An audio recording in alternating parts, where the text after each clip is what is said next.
예, 화요일 묵상의 시간입니다. 이기심이 모든 것을 파괴하고 있다. 이기심이 모든 것을 파괴하고 있다. 이런 제목으로 또 오늘 함께 묵상 시작하겠습니다. 자, 어제 우리는 고린도 교회에서 발생한 문제들 중에 첫 번째 그 분파의 문제와 그리고 두 번째, 세 번째 성적인 문제들에 대한 바울의 답변을 살펴보았습니다. 자, 오늘은 네 번째인데요. 성도와 성도 사이에 그 이권이 개입된 소송에 대해서.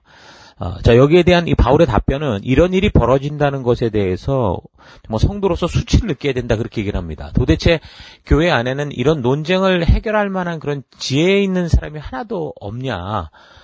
그래서 세상에 서로 고소하는 것 그 자체가 그리스도인들에게는 참 이미 패배다. 이거는 참 창피한 일이다. 이걸 모르냐. 이제 그러면서 이제 질책하는 질문을 던지죠. 스스로 자신의 행동을 되돌아보고 이 성도들이 과연 이 행동들이 그냥 자연스러운 문화의 한 그 어떤 그 당시 문화 자체가 그랬다고 하니까 그런 어떤 연장선인지 아니면 성도로서 너무 당연한 문화조차도 우리가 바르게 생각해 보아야 되는가라는 것들을 되생각하게 만드는 거죠. 그러니까 교회 안에서 성도라고 하면서도 불의한 세상의 방법으로 성도들에게 똑같이 이제 속여서 빼앗는 짓을 하는 그런 일들이 벌어졌었던 것 같은데 어쩌면 자기들이 세상의 사람들에게 그 울겨먹고 정말 세상에 있는 사람들 아주 다 그냥 홀라당 먹을 수 있는 그런 삶을 살았다면 이게 뭐 교회 안에서는 그 정도는 난 아니었다 뭐 그럴진 몰라도 분명한 것은 교회 안에서 가난하고 순진한 성도들을 대상으로 이렇게 손해보는 삶이 아니라 이익을 남기는 그런 삶을 살았다라는 것을 알 수 있는 거죠. 그래서 동료 그리스도인들에게 해를 주거나 속이기보다는 차라리 그 스스로 어려운 고통을 기꺼이 감수하는 게 낫다. 억울한 일을 당하거든 아예 그대로 그냥 달게 받는 게 좋지 않냐. 그러니까 차라리 남에게 속는 편이 주께 영광 돌리는 일이다. 이제 그렇게 얘기를 합니다. 그러니까 성도라면 서로의 다툼을 이기기 위해서 세상 재판에 소송하기 전에 성경의 가르침에 따라 자신을 먼저 희생하고 양보할 수 있어야 된다. 자, 그렇게 얘기를 하는 거죠. 그러니까 쉽지 않은 일이겠지만 이런 일이 적어도 자존심 때문에 그렇게 싸우는 사람도 있고 또는 지고는 못 사는 성격이라든가 이런 이유들로 인해서 느껴지는 감정을 따라 그렇게 행동하는 거. 이건 참 성도답지 못한 그런 행동인 건 사실이죠. 자, 그래서 우리가 먼저 예수님의 사랑과 희생으로 생명을 얻은 자다라는 사실이 있지 말고 위기의 순간이 다가올 때, 그 감정적인 폭발의 순간이 다가올 때 한 번 더 좀 생각을 하고 감정에 휘둘리는 그런 삶이 아니라 말씀의 가치를 기꺼이 따라갈 수 있는 그런 삶으로 나아가야 된다라는 겁니다. 그러니까 하나님께 먼저 우리가 탕감받은 자 아니냐. 우리가 먼저 그렇게 지금 어떤 누구보다도 죄인 중에 괴수였다고 할 수 있는 우리가 구원받은 거 아니냐. 그러니까 성도들 간의 분쟁에서 그 승리를 위해서 뭔가 이것을 내가 내 자존심과 여러 가지를 걸려서 내가 이걸 꼭 이겨버리고 말겠다라고 하기 이전에 말씀이 뭐라고 말하는가. 이것을 보고 그 말씀의 가치대로 따라가는 그런 선택을 했어야 된다라는 거죠. 그러니까 이런 방법은 예수님의 가르침을 조금 생각해보면 자신을 희생하고 양보하는 그게 참된 성도의 삶이고 예수님이 말씀하시는 하나님 나라 백성의 삶이다라는 걸 알 수 있는 겁니다. 근데 그 희생은 눈에 보이는 물질적인 손해일 뿐만이 아니라 정신적으로 자신이 불의한 자가 되는 그런 고통을 감수해야만 하는 그런 양보일 수도 있죠. 예수님이 그러신 거 아닙니까? 예수님이 죄인입니까? 아니죠. 근데 세상의 사람들은 그를 예수님을 죄인이라고 하는 그런 이 오해까지도 그냥 감수하고 십자가로 가셨다라는 거죠. 그것과 같은 삶, 그런 삶이 바로 성도로서의 삶이다라는 겁니다. 그래서 공평하고 평등한 해결이 아니라고 할지라도 그 불공평을 감수할 수 있는 것이 성도다. 형제에게 양보하는 것이 마치 강도에게 약탈당하는 것과 같은 불이익을 당하는 것이라고 할지라도 그래서 양보해라. 그게 성도의 모습이다. 그게 참된 이제 곧 주님의 나라도 가까이 오는데 그거 한 푼 두 푼 이것 때문에 그렇게 하는 것이 옳겠느냐 그 얘기를 하는 거죠. 그러니까 자신의 지혜와 의를 자랑하는 자들에게 이런 원리를 기대하는 것은 사실 쉬운 일은 아니지만 하나님의 영광과 교회의 명예를 생명처럼 여기는 자들에게는 사실 바울이 말하는 그러니까 그 부활의 신앙을 믿는 자들에게는 충분히 이해할 수 있는 얘기죠. 우리가 이 땅을 살아가며 참 필요한 게 돈이 많습니다. 그러나 이제 그것으로 인해서 우리가 목숨까지 주고 내놓고 관계까지 끊어버리는 그런 일들로 나아가지 않도록 하는 게 또 성도들의 지혜인 거죠. 그래서 사실 교회 안에서 성도들끼리 어떤 물질을 거나 이런 것들을 하지 않도록 그렇게 얘기를 합니다. 아예 누군가를 도울 때는 그냥 정말 받지 않고 줄 생각으로 그렇게 돕는 게 낫다. 이제 그렇게 얘기를 하는 거죠. 그러니까 참된 하나님의 백성은 그래서 자신의 이기적인 추구보다는 희생적인 사랑의 실천을 통해서 하나님의 영광을 드러내는 삶을 살아가는 것이 하나님 나라 백성된 삶이다라는 사실을 분명히 기억해야 됩니다. 그러니까 성도는 그래서 뭔가를 받기 위한 삶, 특혜를 바라는 삶이 아니라 아예 처음부터 예수를 믿기 시작할 때부터 이런 가치를 가져야 되는 게 우리가 열심히 돈 벌어서 남 돕는 인생. 어쨌든 우리 이 땅에서 나그네처럼 살 거니까 이 땅에 궁궐을 짓는 게 목적이 아니니까 우리가 많은 걸 벌을수록 흘려낼 수 있는 인생. 그러기 위해선 우리가 우리의 그릇의 이 한계를 이 성경적으로 잘 정해야 됩니다. 이 사람들은 너무나 이 그릇을 크게 갖고 있으니까 제1창고, 제2창고, 제3창고, 제4창고 이래가면서 계속 자기의 그릇을 넓혀가는 삶을 살다가 어느 날 예수님께서 내가 네 영혼을 도로 찾아가리니 너가 이 쌓아놓은 이 창고가 누구의 것이 되겠느냐 그렇게까지 가르쳐 주셨잖아요. 그러니까 우리도 이런 사실을 잘 기억하고 이 땅을 살아가는 동안 여러분 부지런히 일하고 열심히 일해서 많은 돈을 버십시오. 정직하게. 그리고 그것을 쟁여놓는 게 아니라 흘려보내는 그런 인생을 사는 그게 성도의 삶이다라는 거를 우리가 늘 기억하는 그런 신앙의 시작을 해야 되는 거죠. 마찬가지로 공부에서도 남주는 인생이 돼야 되는 거고 그래서 세상에 살아갈 때 거짓된 1등이 되기보다는 정직한 2등이 되는 것에 대해서 전혀 부끄럽지 않은 그래서 기꺼이 내가 그런 의로운 길을 걸어갈 수 있는 그런 삶을 살아가는 그런 성도의 각오가 있어야 된다는 거죠. 그래서 바울은 이렇게 교회 안에서 성도를 속이고 불의한 삶을 사는 그런 이 사람들에 대해서 하나님 나라를 상속받지 못할 것이다 라는 이런 말을 또 반복을 합니다. 또 이야기하면서 참된 성도라면 하나님 나라의 가치를 따라 살아가는 좀 흘려보내는 나누어 주는 그런 하나님 나라 백성 그렇게 답게 살아가는 그런 존재여야 된다라는 것을 권고하는 거죠. 자, 그리고 5번째는 결혼하는 문제에 대한 건데 이에 대한 바울의 답변은 음란의 유혹에 빠질 수 있으니 결혼을 하고 서로 이 거룩한 가정을 좀 이루어 가라.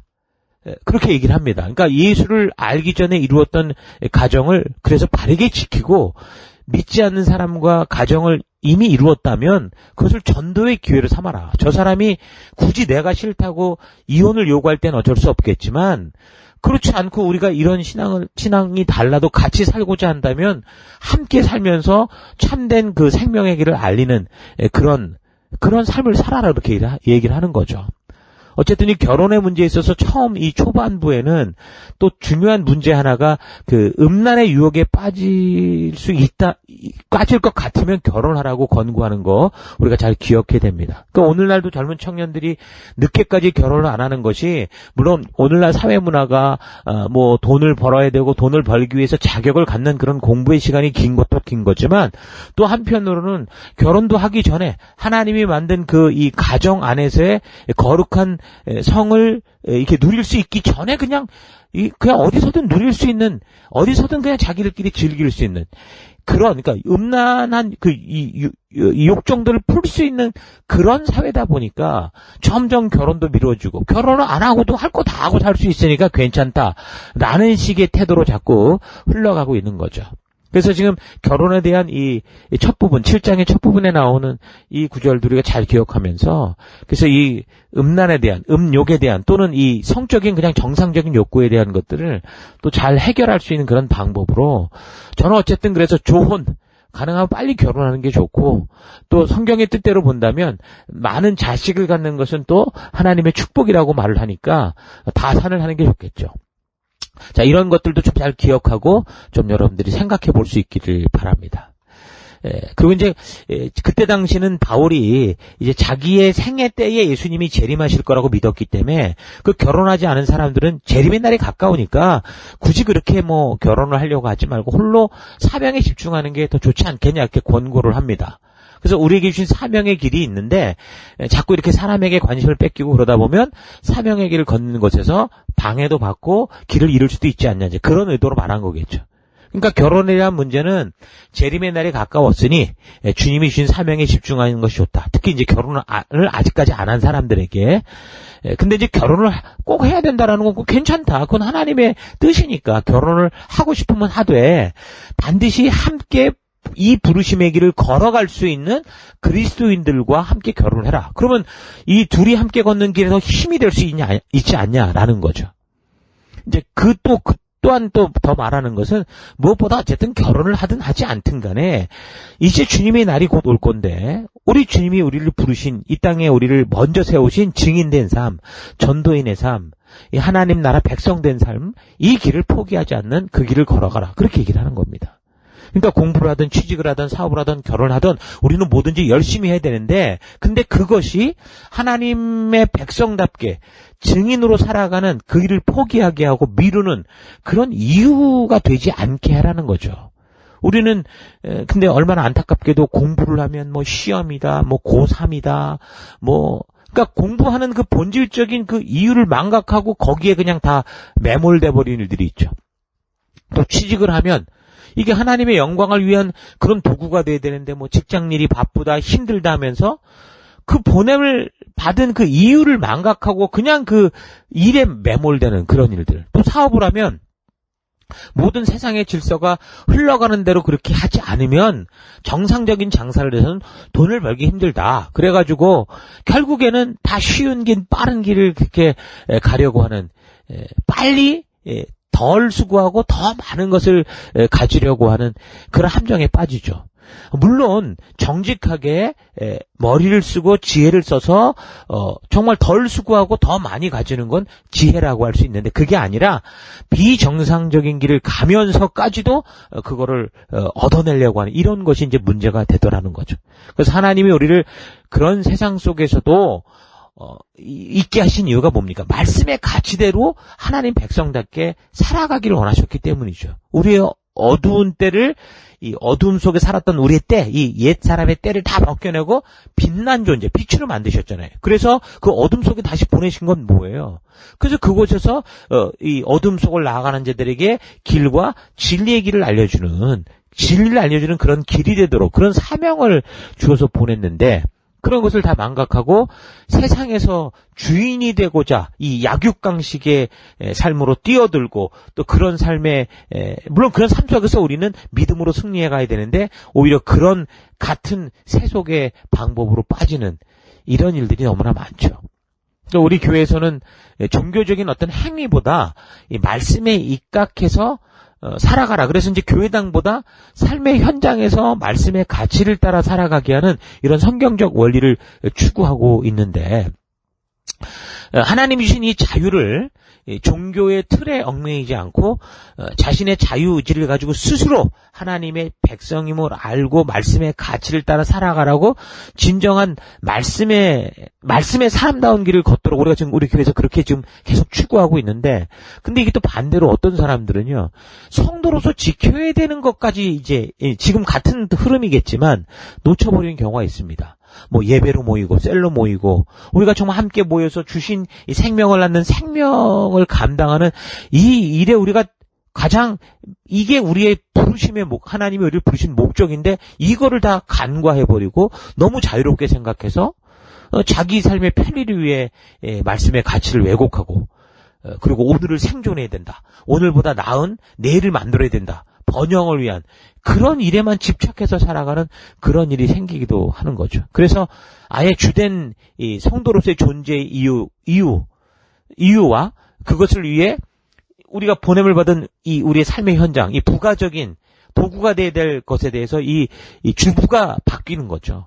주된 것과 부된 것이 바뀌어서 혼돈을 하는 겁니다. 그래서 세상에서 잘 먹고 잘 살기 위해서 남들만큼 똑같이 행하며 살기 위해서 보내받은 사명의 터가 오히려 생존만을 위한 공간, 자기 만족만을 위한 그런 터로 변질되는 걸 봅니다. 근데 그런 현장 속에서도 일단 하루하루가 바쁘다 보니까 그게 헷갈린 거죠. 이게 하나님의 뜻이다라고 착각을 일으키는 겁니다. 그래가지고서 나중에는 어쨌든 뭐 내가 돈 많이 벌어서 돈으로 헌금하고 돈으로 저 예배당 지어주면 되는 거 아니냐.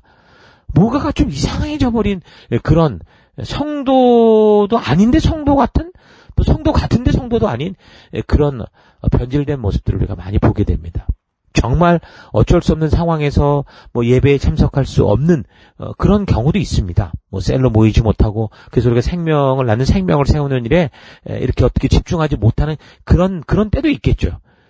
그러나 그럼에도 불구하고 우리가 우리의 삶을 정직하게 되돌아볼 때 정말 장소로는 나오지 못해도 우리가 서 있는 곳에서 그런 부름받은 자로서 예배자로서 살아가는 것은 불가능한 그런 경우가 없습니다. 우리가 북한에 있어서 거기서 예배드리면 뭐 잡아 죽이는 그런 현장에 있는 것도 아니고, 적어도 이 대한민국과 또 이 호주에 살고 있는 우리들은 사실 이런 건 핑계일 가능성이 많죠.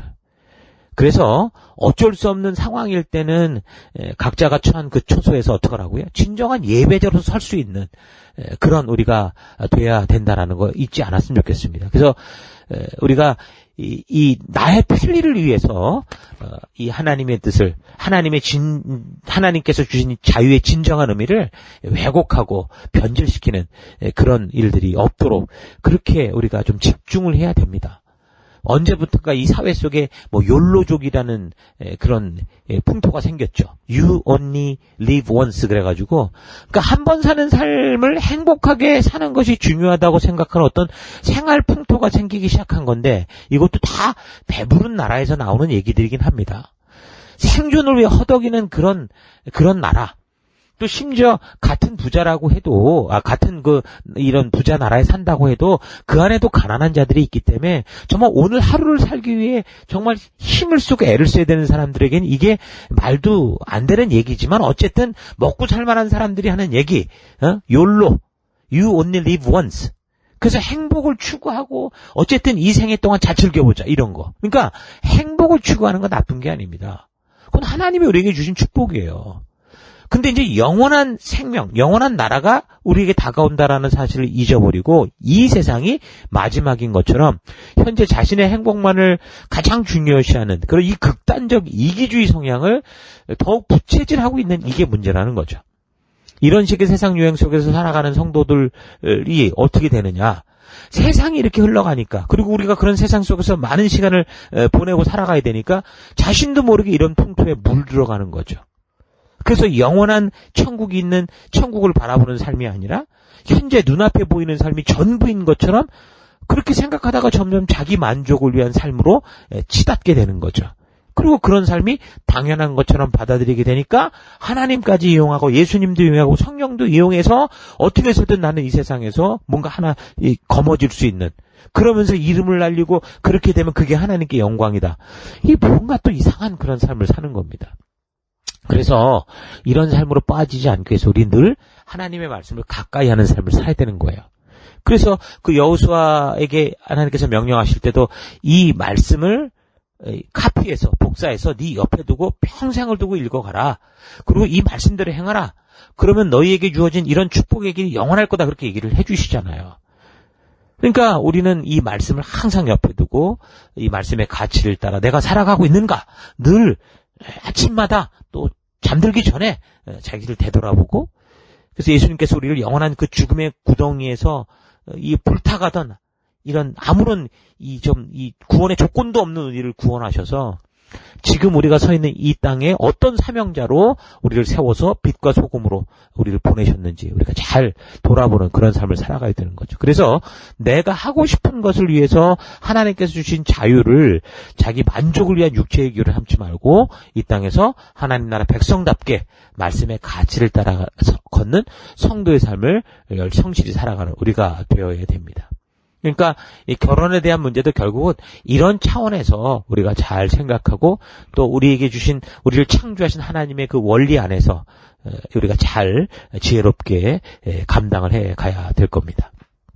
자, 6번째는 우상의 제물에 관한 문제입니다. 여기에 대한 바울의 답변은 시장에서 파는 거면 그냥 묻지 말고 먹어라. 하나님께서 만드신 것은 다 선한 거니까 그냥 감사하고 기도하며 먹으면 된다.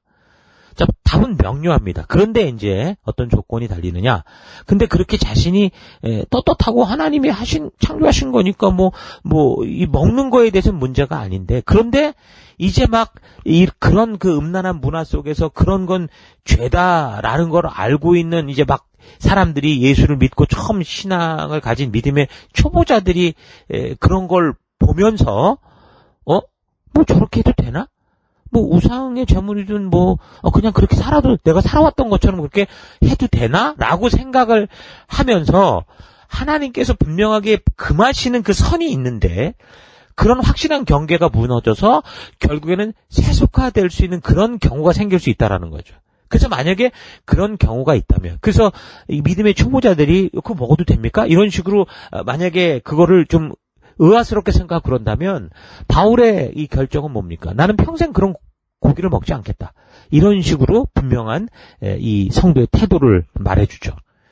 그러니까 오늘날도 제사 음식이나 특히 이제 술, 담배 문제 같은 것들을 대할 때 똑같은 일이 벌어집니다. 여러분 술, 담배 먹는다고 지옥 가지 않죠. 그러나 술, 담배를 먹는 것 때문에 많은 사람을 지옥으로 보낼 수는 있다. 그 말입니다. 그래서 우상의 제물에 관한 바울이 결단하는 이 태도는 정말 굉장히 중요한 성도의 어떤 이 삶의 자세를 제시한다. 그러니까 성경의 이 말씀을 어떤 원리로 우리가 적용해야 되는가라는 걸 보여주고 있다라는 것을 기억해야 됩니다. 생각해 보십시오. 우리가 만약에 어떤 행동을 했어요. 나는 떳떳하다고 생각하는데 수근거리는 말들이 나온다는 겁니다. 그럼 어떤 의미가 있을까요? 그러니까 다른 사람들이 볼 때 뭔가 온전치 않은 것이 있을 수 있다라는 겁니다. 물론 완전히 오해하고 잘못된 그런 소문이 퍼질 수도 있겠죠. 그러나 만약에 그런 게 아니라면 뭔가 수군거린다는 것은 나는 떳떳해도 뭔가 성경적으로 볼 때 뭐가 잘못되고 있구나라는 걸 우리가 기억해야 됩니다. 신앙적으로 볼 때 위험한 요소들이 있기 때문에 그렇게 말이 나오는 거죠. 또 나는 몰랐지만 내가 보지 못하는 그런 지금 블라인드 스폿 같은 것에 대해서 성령께서 그렇게 우리에게 말씀해 주시고 알게 하시는 것일 수 있다라는 겁니다. 물론 뒤에서 수근수근 거리는 것은 좋지 않아요. 그러나 그 수근수근 거리는 그 내용이 뭐냐는 우리는 참 중요하다라고 말씀으로 우리를 보게 하는 그런 하나의 성령의 음성이 될 수 있다라는 것도 잘 기억하셔야 됩니다. 그런데 그럼에도 불구하고 나만 괜찮으면 되지 이런 식으로 행동을 하게 되면 믿음이 연약한 사람들이 이런 걸 보고 하나님과 가까워지는 것보다 어디가 가까워지겠습니까? 몸이 편한 대로 나는 떳떳해 이런 식으로 갈 수 있다라는 거예요. 몸이 편하고 자기가 하고 싶은 욕망대로 쉽게 치우치는 게 인간이니까 결국은 그렇게 해서 타락의 유혹에 죄악의 유혹에 쉽게 넘어지고 그러다 보면 교회 안에 있으면서 이제 굳은 양심이 되어가는 그런 일들이 생기는 거죠. 바늘도둑이 소도둑이 된다고 하는 것처럼 욕심과 그런 작은 타입이 하나씩 그렇게 커지다가 나중에 타락의 함정에 완전히 빠지게 되면 그 다음부터는 나오지도 못합니다. 세상에 있으면 구원의 대상이나 되죠. 이 교회 안에서 그렇게 굳어버린 사람들 같은 경우는 이건 대책이 없는 경우가 너무나 많습니다. 참 안타까운 일들이 많아요. 지금 하나님의 백성이라고 이 선택을 받고 그래서 이 열방의 제사장으로 부름받았던 이스라엘 백성들을 보십시오. 이 유대인들을 보라는 거예요.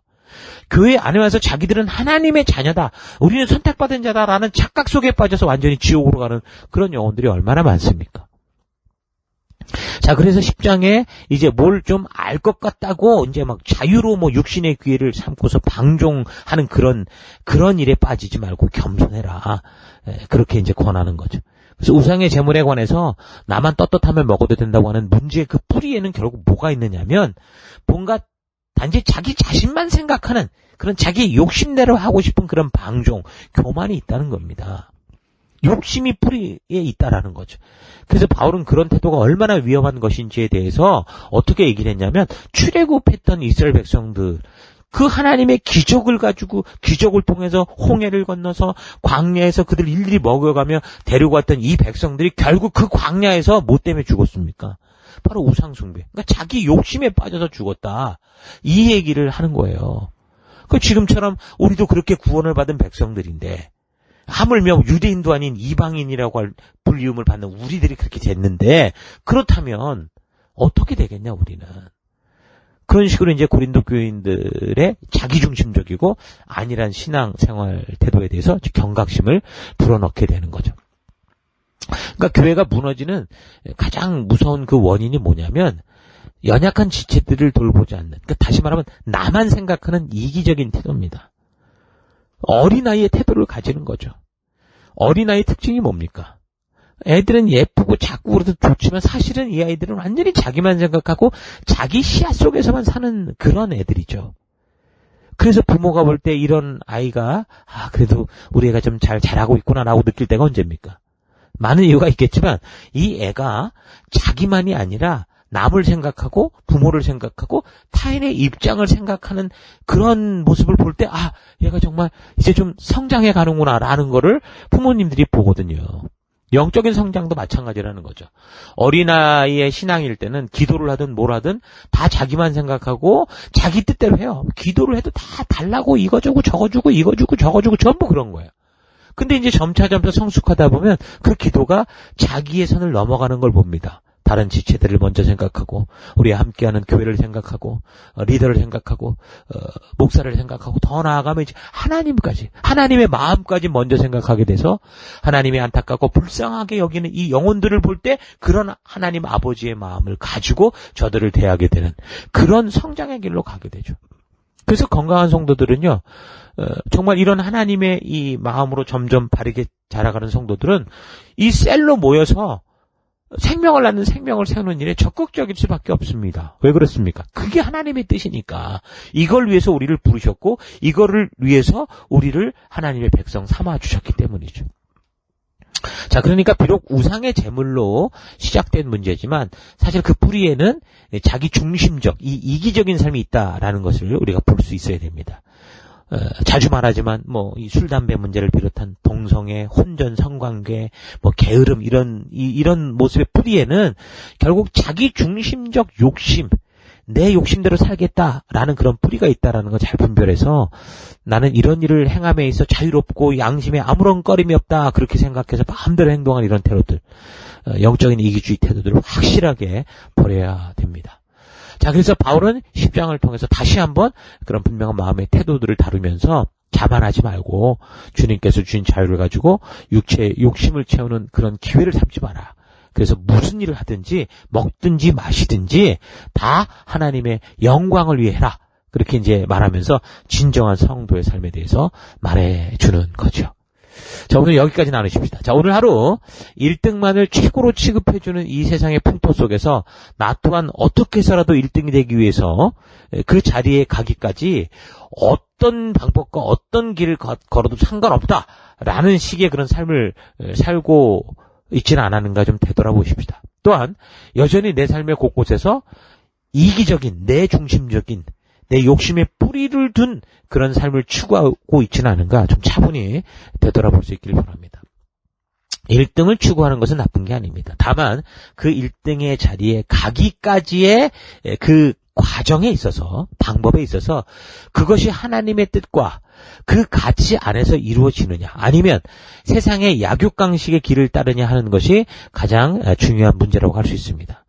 여러 가지 모양으로 나타나는 문제들의 그 뿌리에는 하나님의 말씀이 기준이냐 그렇지 않냐 내 욕심이냐라는 게 이 자리 잡고 있는 거죠. 다시 말해서 자기 만족과 욕심대로 하고 싶은 마음들이 본능적인 이 욕구들이 그 뿌리에 있는 대부분 다 문제는 결국 거기 있어요. 다 나의 만족, 나의 생각, 나의 착각 전부 자기 중심적이다라는 걸 알 수 있습니다.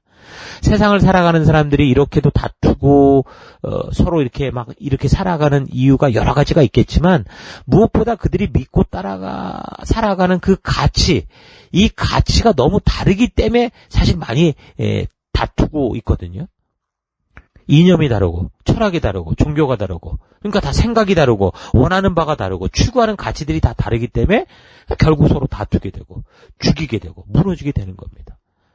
근데 생각해보면 다르다는 거는 서로 적이 되는 게 아니라 서로 함께 힘을 모아야 되는, 뭉쳐야 되는 존재다라는 걸 알 수 있거든요. 우리의 몸을 생각해 보십시오. 어떤 사람은 눈으로만 되어 있고 어떤 사람은 입으로만 되어 있는 경우가 없습니다.